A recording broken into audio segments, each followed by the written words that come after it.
प्रिय भक्तगणों, देवउठनी एकादशी के दिन तुलसी के पौधे में बांध दीजिएगा ये एक छोटी सी चीज, आपका धन 1000 गुना बढ़ जाएगा। इसके बिना तुलसी का पौधा अधूरा माना जाता है। तो इस वीडियो को अपने और अपने पूरे फायदे के लिए पूरा जरूर देखिएगा। भक्तों, सबसे पहले हम देवउठनी एकादशी के शुभ मुहूर्त के बारे में जान लेते हैं। सनातन धर्म में देवउठनी एकादशी का विशेष महत्व होता है और इस साल देवउठनी एकादशी 12 नवंबर को मनाई जाएगी। इसे छोटी दिवाली भी कहा जाता है। देवउठनी एकादशी दीपावली के 11वें दिन आने वाली एकादशी को कहा जाता है। इस दिन देश भर में शादियों का सीजन शुरू हो जाता है और धार्मिक मान्यताओं के अनुसार कार्तिक मास के शुक्ल पक्ष की एकादशी तिथि को सृष्टि के संचालन भगवान विष्णु और समस्त देव 4 महीने के बाद विश्राम से जागते हैं और इसीलिए इस दिन जब देव उठते हैं तो इसे देवउठनी एकादशी कहते हैं। इस दिन भगवान विष्णु का खास रूप से पूजन विधान होता है। इस दिन शुभ कार्य किए जाते हैं। देवउठनी एकादशी तिथि 11 नवंबर को शाम 6:46 से प्रारंभ होकर के एकादशी तिथि का समापन 12 नवंबर को शाम 4:04 पर होगा। प्रिय भक्तगणों, आइए अब जानते हैं कि देवउठनी एकादशी के दिन तुलसी के पौधे में हमें कौन सी वो चीज बांधनी चाहिए जिससे हमारे धन में 1000 गुना की वृद्धि होती है। वीडियो की शुरुआत करने से पहले आप सभी भक्तगणों से मेरा छोटा सा निवेदन है कि आप सभी हमारे इस वीडियो को लाइक करके हमारे चैनल तीज त्योहार और धर्म को तुरंत सब्सक्राइब करें और पास वाला बेल आइकन प्रेस करना बिल्कुल ना भूलें। साथ ही कमेंट बॉक्स में जय मां लक्ष्मी अवश्य लिखें और इसी के साथ कमेंट बॉक्स में अपनी राशि लिखना बिल्कुल मत भूलिएगा। राशि के अनुरूप जो भी उपाय बनते पड़ते हैं वो मैं आपको कमेंट में आकर ही बताती हूँ। भक्तों, भगवान श्री कृष्ण ने स्वयं ही तुलसी की पूजा की थी और ये रहस्य बताया था। भक्तों, तुलसी का पौधा तो प्रत्येक हिंदू घर में होता ही है, लेकिन बहुत ही कम लोग तुलसी के संबंध में शास्त्रों में बताए गए महत्वपूर्ण नियम जानते हैं।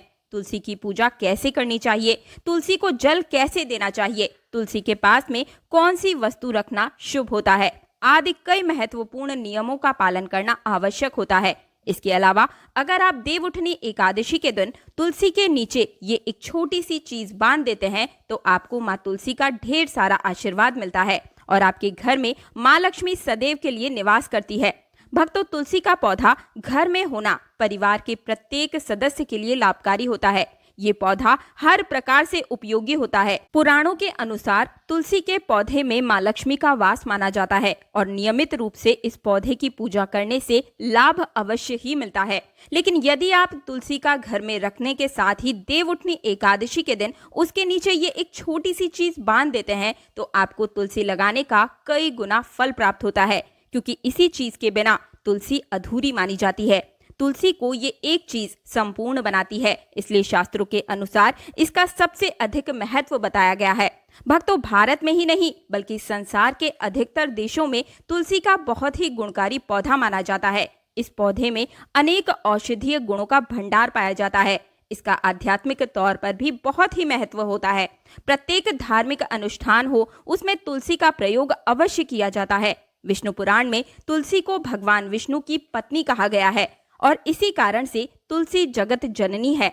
तुलसी को समस्त देवी देवताओं के वरदान प्राप्त हैं और इसी वजह से तुलसी के पत्र को अमृत के गुणों से युक्त कहा गया है। जिस भी स्थान पर तुलसी का पौधा होता है उस स्थान पर ब्रह्मा, विष्णु और महेश यानी कि त्रिदेव का निवास होता है। जिस प्रकार सूर्य के उदय होने से रात्रि के अंधकार से हमें मुक्ति मिलती है, शास्त्रों के अनुसार उसी तरीके से तुलसी का पूजन करने से हमारे घर में सकारात्मकता का वास होता है, शांति और समृद्धि बनी रहती है। भगवान विष्णु की पूजा में और उन्हें चढ़ाए जाने वाले भोग में तुलसी के पत्र को अवश्य ही होना चाहिए, क्योंकि तुलसी पत्र के बिना भगवान विष्णु किसी भी प्रकार का भोग स्वीकार नहीं करते हैं। अगर आपके घर में तुलसी है तो सुख, शांति और समृद्धि के लिए तुलसी माँ को चुनरी अवश्य चढ़ाएं। अक्सर लोग घर में तुलसी का पौधा तो लगा लेते हैं, लेकिन उनसे गलती हो जाती है, वे तुलसी माँ को चुनरी नहीं चढ़ाते हैं, जिसके कारण उन्हें तुलसी लगाने का शुभ फल प्राप्त नहीं हो पाता है।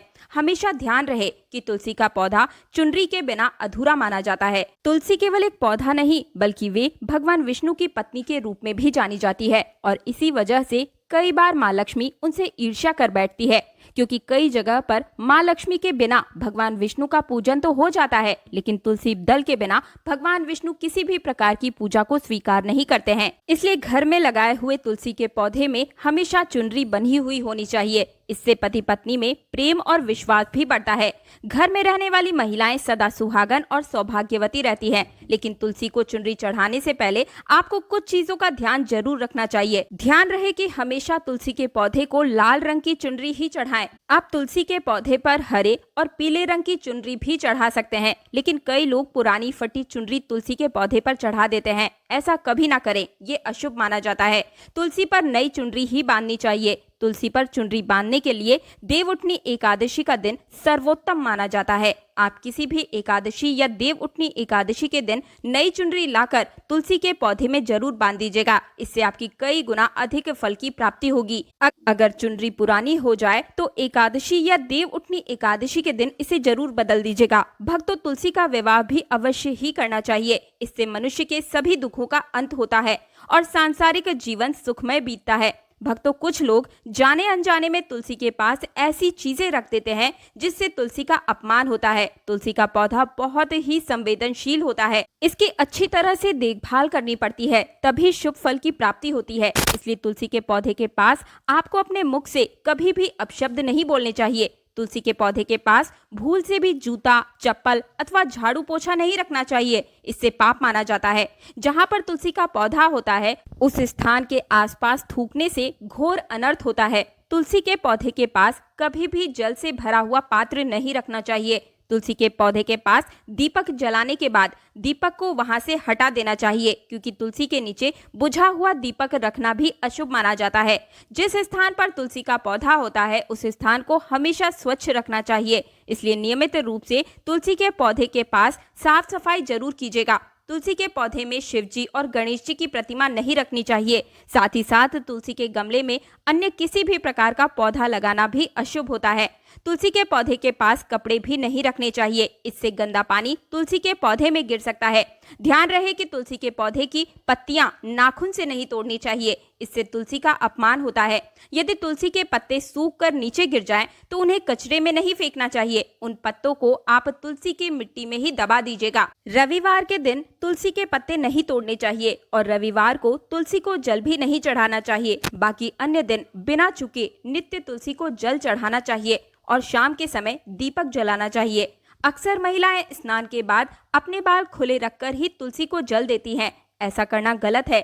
महिलाओं को हमेशा ही अपने बालों को बांधकर माथे पर सिंदूर और बिंदिया लगाकर ही तुलसी को जल देना चाहिए। इससे तुलसी माँ का आशीर्वाद प्राप्त होता है। घर में तुलसी का पौधा लगाते समय ध्यान रखें कि आप किसी भी तरीके की गंदी मिट्टी का प्रयोग ना करें। इससे तुलसी रूठ जाती है और सूखने लगती है। तुलसी का पौधा कभी गंदे स्थान पर नहीं लगाना चाहिए, जैसे नाली अथवा बाथरूम के पास तुलसी का पौधा कभी नहीं रखना चाहिए, अन्यथा गंदा पानी तुलसी के पौधे में गिर सकता है, जो बहुत ही अशुभ माना जाता है। घर में तुलसी का पौधा कभी सूखना नहीं चाहिए। शास्त्रों की ऐसी मान्यता है कि तुलसी का पौधा सूखना अकाल मृत्यु की सूचना देता है। घर में तुलसी का पौधा सूख जाए तो घर की सुख समृद्धि खत्म हो जाती है। सूखी हुई तुलसी में माँ लक्ष्मी का वास नहीं होता। वास्तुशास्त्र के अनुसार तुलसी का पौधा सूख जाए तो वह आने वाली किसी दुर्घटना का संकेत होता है। इसलिए तुलसी को अच्छे से ख्याल रखना चाहिए। उसे नित्य जल देकर हरा भरा रखना चाहिए। तुलसी के पौधे में कभी भी मकड़ी के जाले अथवा कीड़े नहीं लगने चाहिए। ऐसे स्थान पर लक्ष्मी माँ वास नहीं करती है। शास्त्रों के अनुसार मासिक धर्म के दौरान महिलाओं को तुलसी के पौधे में पानी नहीं डालना चाहिए और तुलसी को स्पर्श भी नहीं करना चाहिए। तुलसी को बिना स्नान किए जल नहीं देना चाहिए और पैर में चप्पल आदि पहनकर भी तुलसी को जल नहीं देना चाहिए। भगवान श्री कृष्ण कहते हैं कि नित्य तुलसी के दर्शन से मनुष्य को स्वर्ग की प्राप्ति होती है और तुलसी पत्र के सेवन से उसे कभी भी पाप नहीं लगता है और समस्त प्रकार के पाप नष्ट हो जाते हैं। तुलसी का पौधा हमेशा ही घर के सामने लगाना चाहिए। इसे पूर्व अथवा उत्तर दिशा में लगाना सबसे अधिक शुभ माना जाता है। अगर तुलसी के गमले में दूसरे पौधे उग जाते हैं तो उन्हें समय समय पर हटा देना चाहिए। अब जैसे कई लोग नागफनी का पौधा सजावट के रूप में अपने घर में रख लेते हैं, ऐसा करना बिल्कुल गलत है। नागफनी का पौधा तो गलती से भी तुलसी के पौधे के पास न रखें। यह तुलसी की संपूर्ण सकारात्मक ऊर्जा को नष्ट कर देता है। लेकिन शास्त्रों में केवल केले के पौधे को विशेष रूप से महत्वपूर्ण बताया गया है। अगर आप देवउठनी एकादशी के दिन तुलसी के पौधे के पास केले का पेड़ लगा देते हैं तो आपको कई गुना अधिक लाभ की प्राप्ति होती है। केले के पेड़ में भगवान विष्णु का वास माना जाता है। ऐसे में तुलसी के पौधे के पास में इसे लगाना सुख समृद्धि को लेकर आना है। साथ ही जिस स्थान पर भगवान विष्णु का वास होता है वहां पर मां लक्ष्मी खुद चल कर आती है। भक्तों, आपको देवउठनी एकादशी के दिन तुलसी के पौधे में शालिग्राम अवश्य रखना चाहिए। इससे आपको और भी अधिक शुभ प्रभाव देखने को मिलते हैं। शालिग्राम भगवान विष्णु का ही निराकार रूप माना जाता है। यह काले रंग का पत्थर होता है। इसे अगर आप तुलसी के गमले में रखते हैं तो आपके घर की संपूर्ण नकारात्मक ऊर्जा को नष्ट कर देता है। इससे आपको भगवान विष्णु के साथ ही माँ लक्ष्मी की कृपा भी प्राप्त होती है। आपके घर में कभी धन धान्य की कोई कमी नहीं होती है।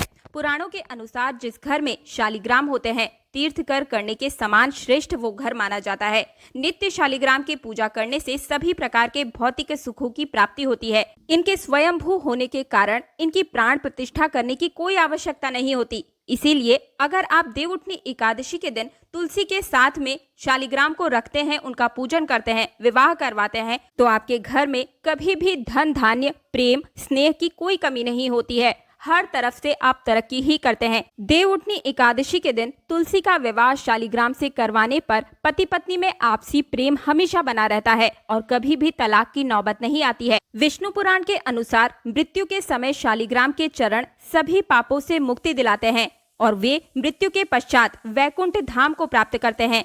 तो देखिए, देवउठनी एकादशी वाले दिन सुबह उठकर आपको स्नान करना है। इसके बाद सूर्य देव को अर्घ्य देकर एकादशी व्रत का संकल्प लें। जीवन के सुख समृद्धि बनी रहे इसलिए आप इस दिन भगवान विष्णु को दूध में केसर डालकर उनका अभिषेक करें और अंत में श्री हरि की आरती करें। इस उपवास को करने से श्री हरि प्रसन्न होते हैं, आपके जीवन में सफलता मिलती है। इसलिए आप इस दिन भगवान विष्णु की विधि विधान से पूजा करें, दान पुण्य करें, सौभाग्य की प्राप्ति होती है। स्त्रियां इस दिन व्रत जरूर रखें।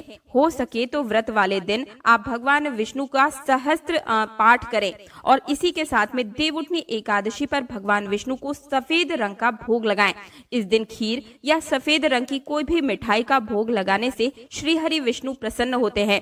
देवउठनी एकादशी वाले दिन आप निर्जला व्रत रखें, लेकिन अगर आप गृहस्थ जीवन में हैं तो फलाहारी उपवास भी रख सकते हैं। इस दिन ब्राह्मणों को दान दक्षिणा देकर उनसे आशीर्वाद प्राप्त करें। इस दिन आप तुलसी के पौधे पर लाल रंग की चुनरी जरूर चढ़ाएं। ये बहुत ही लाभकारी माना जाता है। ज्योतिष शास्त्र के लिहाज से लाल रंग मंगल का प्रतीक माना जाता है और शास्त्रों के अनुसार देवउठनी एकादशी के दिन तुलसी माता को लाल रंग के वस्त्र चढ़ाना चाहिए। इससे आपके घर में सुख समृद्धि और धन संपदा की कभी कोई कमी नहीं होगी और निरंतर प्राप्ति ही होगी। इसलिए लाल रंग का वस्त्र इस दिन तुलसी मैया के ऊपर जरूर चढ़ाना चाहिए। देवउठनी एकादशी के दिन नहाने के पानी में एक चुटकी हल्दी मिलाकर स्नान करें और उसके बाद पीले रंग के वस्त्र हमें धारण करने चाहिए। ऐसा करने से हमारे वैवाहिक जीवन में हमेशा ही प्रेम बना रहता है। साथ ही साथ कैरियर और प्रमोशन की दृष्टि से भी ये बहुत ही ज्यादा उत्तम साबित होता है। इस दिन भगवान विष्णु को केसर वाले दूध से अभिषेक करें। ऐसा करने से सारी परेशानियां दूर हो जाती है। विवाह के योग अगर किसी व्यक्ति के नहीं बन पा रहे हैं, जुड़ी हुई परेशानियां सामने आ जा रही हैं, तो देवउठनी एकादशी के दिन भगवान विष्णु की पूजा के दौरान केसर, हल्दी या फिर पीले चंदन से उनका तिलक कीजिए और इसके बाद पीले रंग के फूल अर्पित कीजिए। ऐसा करने से विवाह के शीघ्र योग बनते हैं। साथ ही साथ कर्ज से भी मुक्ति मिलती है। और देवउठनी एकादशी के दिन पीपल के पेड़ पर जल जरूर चढ़ाना चाहिए। इसके बाद शाम के समय में पेड़ के नीचे दीपक जरूर जलाएं, घी का दीपक जलाना चाहिए। मान्यता है कि इस उपाय को करने से व्यक्ति को जल्दी ही कर्ज से मुक्ति मिल जाती है, धन की कभी कमी नहीं होती है। कार्तिक मास में तुलसी की पूजा करने का खास महात्म्य है। देवउठनी एकादशी के दिन तुलसी के पौधे में गन्ने का रस मिलाकर अगर आप चढ़ाते हैं और इसके बाद वहीं पर बैठकर एक घी का दीपक आप वहां पर जलाते हैं, तो ऐसा करने मात्र से आपके जीवन के समस्त प्रकार के कष्टों का नाश होता है, रोग द्वेष दूर होते हैं। किसी से दुश्मनी हो रखी है तो वो सामने वाला व्यक्ति शांत हो जाता है और हर जगह से तरक्की ही देखने को मिलती है। प्रिय भक्तगणों, अगर अभी तक आपने कमेंट बॉक्स में जय श्री हरि विष्णु जय मां लक्ष्मी नहीं लिखा है तो जरूर लिख दीजिए। साथ ही तीज त्योहार और धर्म चैनल को सब्सक्राइब करना और इस वीडियो को लाइक जरूर कीजिएगा, ताकि आपके ऊपर सदैव भगवान विष्णु के साथ मां लक्ष्मी और तुलसी देवी की कृपा सदा सर्वदा पूरे परिवार पर बनी रहे। प्रिय भक्तगणों, देवउठनी एकादशी के दिन दीपदान का खास महत्व होता है। ऐसा कहा जाता है कि नियमानुसार देवोत्थान एकादशी भगवान विष्णु के शालिग्राम रूप और देवी वृंदा तुलसी के विवाह का दिन होता है। भगवान विष्णु की निद्रा के 4 महीनों के दौरान सृष्टि के कार्यों से मुक्ति होती है, भगवान रुद्र को शांति मिलती है और फिर इसके बाद में भगवान विष्णु 4 महीनों की लंबी निद्रा से जागने के बाद ब्रह्मांड के प्रबंधन कार्यों को फिर से शुरू करते हैं। अतः इस दिन पूर्ण समर्पण और विश्वास के साथ भगवान विष्णु की पूजा करनी चाहिए। दिन के उजाले में घर की छत पर दीपक रखकर आनंद और सुख वृद्धि करने के लिए रात्रि के समय घर के किसी भी हिस्से को अंधेरे में नहीं रखना चाहिए। इस दिन हमें अपने पूरे घर को दीपक से रोशन करना चाहिए। और आखिर में अब मैं आपको बताती हूँ कि श्री हरि विष्णु निद्रा में क्यों जाते हैं। एक समय की बात है, भगवान विष्णु से उनकी प्रिया लक्ष्मी जी कहती हैं, हे प्रभु, आप पूरे दिन जागते हैं और जब निद्रा लेते हैं तो वर्षों के लिए निद्रा में चले जाते हैं, जिससे प्रकृति का संतुलन बिगड़ जाता है। इसलिए इसे समझते हुए योजना अनुसार निद्रा लीजिए, जिससे मेरी मदद हो सके। लक्ष्मी जी की बात सुनकर भगवान विष्णु मुस्कुराए और उत्तर देते हैं, हे देवी, आपने सत्य और उचित कहा। मेरे जागने से अन्य सभी देवताओं को और विशेष रूप से आपको मेरी सेवा के कारण विश्राम नहीं मिल पाता है। इसलिए आज से मैं वर्षा ऋतु में 4 महीनों के लिए योग निद्रा में जाऊंगा, जो अल्प निद्रा और योग निद्रा के नाम से जानी जाएगी, जिससे मेरे अनुयायियों पर परम कृपा बनी रहेगी। इस अवधि के दौरान मेरी निद्रा की भावना का ध्यान रखने वाले सभी भक्तों के घरों में हमेशा आपके साथ वास करूंगा, उन पर हमेशा कृपा बरसाऊंगा। तुलसी शालिग्राम विवाह कार्तिक मास में स्नान करने वाली महिलाओं द्वारा एकादशी के दिन भगवान विष्णु, जिन्हें शालिग्राम के नाम से भी जाना जाएगा, और विष्णु प्रिया तुलसी का विवाह कराया जाएगा।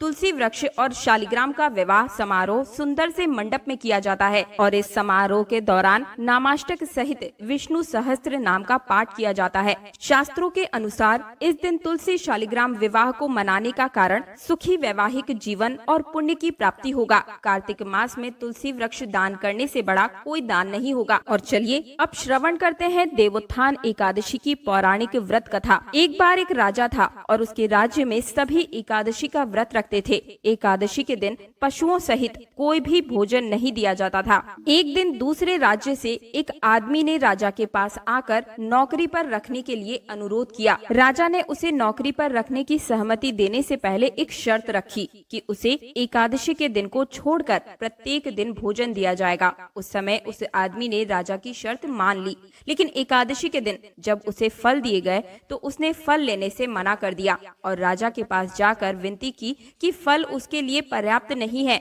और वो भूख से मर जाएगा, और उसने राजा से खाना देने के लिए विनती की। इसके बाद राजा की शर्त याद दिलाने के बाद भी वह खाना छोड़ने के लिए तैयार नहीं हुआ। इसलिए राजा ने उसे आटा, दाल, चावल आदि दे दिया।